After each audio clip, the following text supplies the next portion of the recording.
प्यारे बच्चों, आज मैं आपको जिस विषय के बारे में बताऊंगी उस विषय का नाम है अपठित गद्यांश। क्या आपको पता है कि अपठित गद्यांश कहते किसे हैं? ये कैसा होता है? इसकी क्या विशेषता होती है? तो चलिए बच्चों, आज मैं आपको अपठित गद्यांश के बारे में विस्तृत रूप से बताऊंगी। देखिए बच्चों, जैसा कि इसके नाम से ही पता चलता है, अपठित यानी बिना पढ़ा हुआ, और गद्यांश मतलब गद्य का अंश, भाग। तो बच्चों, अपठित गद्यांश का अर्थ हुआ गद्य का वह अंश जो हमने पहले कभी पढ़ा ही न हो। यह गद्यांश किसी भी कहानी, निबंध, लेख या किसी भी पाठ्य पुस्तक से हो सकता है। बच्चों, अपठित गद्यांश के नीचे उस गद्यांश से संबंधित कुछ प्रश्न दिए होते हैं, जिनके उत्तर आपको उसी गद्यांश में से ही ढूंढकर देने होते हैं। तो बच्चों, जब भी हम अपठित गद्यांश प्रश्नों के उत्तर देते हैं तो हमें कुछ बातों का विशेष रूप से ध्यान रखना चाहिए। आइए अब हम उन बातों के बारे में जानते हैं। सबसे पहले हमें गद्यांश को बहुत ध्यान से, बारीकी से पढ़ना चाहिए। उसमें जो बातें लिखी हुई हैं उन्हें बहुत ध्यान से पढ़ना चाहिए, समझना चाहिए। गद्यांश के नीचे जो प्रश्न दिए गए हैं उनका उत्तर हमें गद्यांश में से ही देने की कोशिश करनी चाहिए। बच्चों, जितना हो सके प्रश्नों के उत्तर अपने शब्दों में ही देने की कोशिश करें।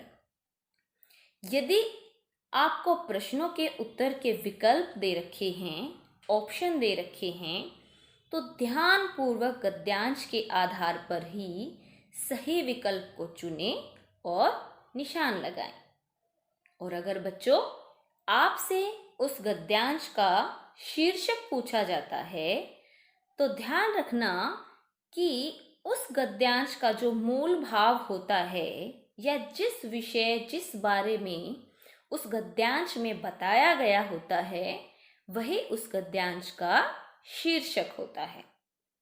तो चलिए बच्चों, ये सब जानने के बाद अब हम सब मिलकर एक अपठित गद्यांश को हल करके इसका अभ्यास करते हैं। तो देखिए बच्चों, ये है हमारा एक गद्यांश। पढ़ते हैं इसको। कल्पना चावला का जन्म सन 1961 में करनाल में हुआ। उनके पिता का नाम श्री बनारसी लाल चावला था और माता का नाम संजोती था। कल्पना को घर में मोटो नाम से बुलाया जाता था। कल्पना चावला अंतरिक्ष में जाने वाली पहली महिला थी। कल्पना ने पहली बार अंतरिक्ष यात्रा 19 नवंबर 1977 को भारतीय समय अनुसार 2 बजे STS 87 अंतरिक्ष यान के द्वारा पूरी की। कोलंबिया अंतरिक्ष यान पृथ्वी की कक्षा में प्रवेश करते ही टूट गया। फरवरी 2003 में कल्पना चावला की अंतरिक्ष यात्रा की दुर्घटना होने पर, उस यान के दुर्घटना में क्रैश होने पर मृत्यु हो गई। तो बच्चों, ये था हमारा गद्यांश। तो चलिए अब इसके नीचे दिए गए प्रश्नों को हल करते हैं। हमारा पहला प्रश्न है, कल्पना चावला के पिता का क्या नाम था?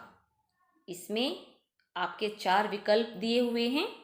पहला विकल्प है मोटो, ख संजोती, ग बनारसी लाल चावला और घ अंतरिक्ष। तो बच्चों, जैसा हमने यहाँ गद्यांश में पढ़ा कि उनके पिताजी का नाम बनारसी लाल चावला था, तो हमारा विकल्प, हमारा ऑप्शन ग हमारा सही उत्तर होगा। अब दूसरा प्रश्न देखते हैं। कल्पना चावला का जन्म कब हुआ? क 1977, ख 2003, ग 1954, घ 1961। तो बच्चों, हमने यहाँ गद्यांश में पढ़ा कि कल्पना चावला का जन्म 1961 में हुआ, तो घ विकल्प जो है वो हमारा सही जवाब होगा। अब हम अगले प्रश्न की तरफ बढ़ते हैं। संजोती की पुत्री का क्या नाम था?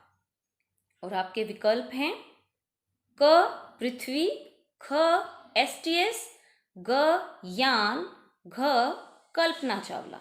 तो बच्चों, जैसा हमने ऊपर गद्यांश में पढ़ा कि कल्पना चावला की माँ का नाम संजोती था, तो उस हिसाब से संजोती की पुत्री का क्या नाम हुआ? कल्पना चावला। हाँ जी, तो ऑप्शन घ हमारा सही जवाब होगा। अगला प्रश्न है कि किस क्षेत्र में कल्पना चावला ने भारत का नाम रोशन किया? आपके ऑप्शंस हैं कबड्डी, बॉक्सर, अंतरिक्ष यात्रा और पहाड़ की चोटी। तो बच्चों, जैसा हमने गद्यांश में पढ़ा कि कल्पना चावला एक अंतरिक्ष यात्री थी, उन्होंने एक अंतरिक्ष यात्री के रूप में भारत का नाम रोशन किया, तो हमारा सही जवाब होगा ऑप्शन ग, विकल्प ग। अब बढ़ते हैं आखिरी प्रश्न की ओर। किस अंतरिक्ष यान की दुर्घटनाग्रस्त होने से कल्पना की मृत्यु हो गई? बच्चों, ध्यान रखना, प्रश्न को बिल्कुल ध्यान से पढ़ना है, चाहे आप उसको दोहराएं, रिपीट करें। किस अंतरिक्ष यान के दुर्घटनाग्रस्त होने से कल्पना की मृत्यु हो गई? और हमारे विकल्प हैं कोलंबिया अंतरिक्ष यान, पृथ्वी, करनाल, एसटीएस 87। तो जैसा कि हमने यहाँ पढ़ा था कि जिस यान से कल्पना की मृत्यु हुई उसका नाम था कोलंबिया, तो हमारा सही जवाब होगा विकल्प क। तो बच्चों, उम्मीद है आज का विषय आपको अच्छी तरह से समझ आ गया होगा। अब आप इसका अभ्यास अच्छे से कीजिए।